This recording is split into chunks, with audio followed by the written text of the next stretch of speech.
So, good evening everyone. Andito na naman tayo sa ating mini vlog na kung saan gabing lagim ay gagawa tayo ng pesticide.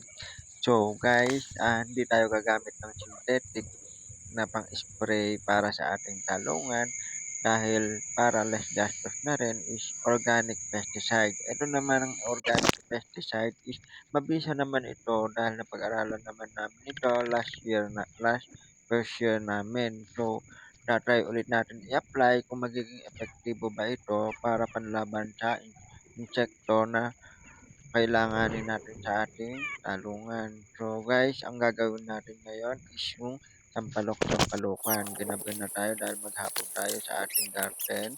So guys, yan sampalok-sampalukan, hindi lang pang herbal, na-try din naman natin na pang spray dahil sobrang pait nito guys. Daig pa ang ampalaya. Nag-try din na rin ako maglaga.